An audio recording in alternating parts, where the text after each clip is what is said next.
একটি জাহাজের দাম যদি হয় 100 থেকে 200 কোটি টাকা, তাহলে সেটি ডুবে গেলে তো তা তুলে ফেলা উচিত, তাই না? কিন্তু অবাক করার বিষয় হলো, বেশিরভাগ সময় জাহাজ ডুবে গেলে সেগুলো আর তোলা হয় না। কিন্তু কেন? জাহাজ আবিষ্কারের পর থেকে এখন পর্যন্ত প্রায় 30 লাখ জাহাজ সমুদ্রে ডুবে গিয়েছে, যার মূল্য দাঁড়ায় প্রায় $60 বিলিয়ন, অর্থাৎ বাংলাদেশি টাকায় প্রায় 7,20,000 কোটি টাকা।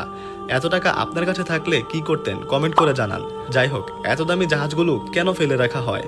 2012 সালে কোস্টা কনকর্ডিয়া নামের একটি বিশাল যাত্রীবাহী জাহাজ ডুবে গিয়েছিল। এর নির্মাণ খরচ ছিল প্রায় 6,000 কোটি টাকা, কিন্তু যখন এটিকে সমুদ্র থেকে তুলতে যাওয়া হয় তখন প্রায় 23,000 কোটি টাকা খরচ হয়ে গিয়েছিল, যা ছিল নির্মাণের খরচের থেকে প্রায় 3 গুণেরও বেশি। জাহাজ তোলার খরচ শুধু টাকাই নয়, এতে সময়, শ্রম আর ঝুঁকিও প্রচুর। তাই যখন উদ্ধার খরচই জাহাজের মূল্যের চেয়ে বেশি হয় তখন সেটি আর তোলা হয় না। এ কারণেই আজও লক্ষ লক্ষ জাহাজ সমুদ্রের তলায় পড়ে রয়েছে।